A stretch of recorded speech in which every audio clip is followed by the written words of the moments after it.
So yun, good morning mga Pops, mga Padyak. Ayan, sa mga nagtatanong kung available pa ba yung Pops Pro 1, kasi itong mga nakaraang araw may mga nagtatanong. Ayan, sold out tayo sa Pops Pro 1 version 2 at saka sa version 3. Kaya maraming salamat sa nagtiwala sa Pops Pro 1 na almost 8,000 plus na gumagamit ngayon ng Pops Pro 1 version 2, version 3. Ayan, solid yung suporta na binigay nyo. Maraming salamat. Ayan, sa Pops Pro 1 handlebar, sold out din tayo. Thank you din sa mga nagtiwala na almost 1,000 user.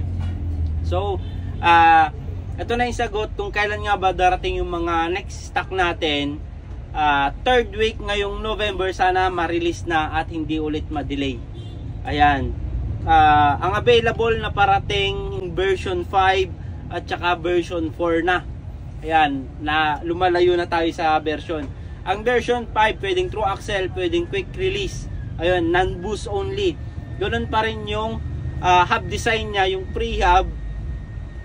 Naka high grade steel pa rin, naka coated silver, kaya kahit ilang taon mo gamitin yon, hindi kinakalawang. Marami kaming na-encounter na mga customer ngayon, magto 2 years na yung mga hubs nila, hindi pa rin kinakalawang yung mga pre-hub body nila. Ayun yung kagandahan sa pre-hub body natin, naka anti-bite yun.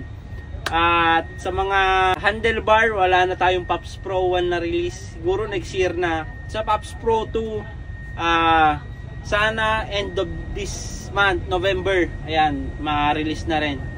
Kaso ang sabi kasi nila, mga end of this month, November, or sa December na ma-release. Pops Pro 2 handlebar, stem, seat post, handle grip, marami, saddle, maraming parts na parating ngayong end of this year, 2023.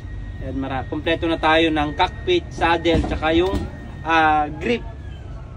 Ayan, so sa mga nagtitiwala sa Pops Bike Shop, maraming salamat. Ayan, ang available tayo na parts ngayon, yun yung Pops Pro 2.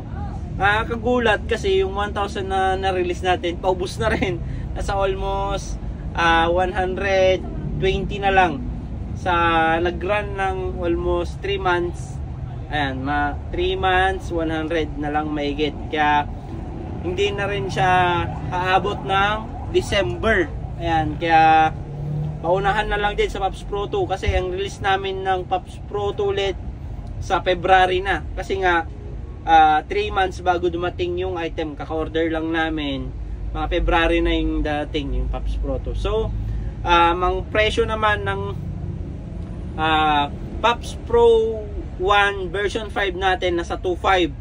Ayan, Pops Pro 1 na B4 natin maglalaro ng 2.3 to 2.4. Ayan, bakit nga ba medyo pricey? Kasi nga quality ang binabayaran nyo sa Pops Pro 1. Ayan, hindi yung basta ginawa lang na hub. Ayan, pinatibay natin yung mismong hub.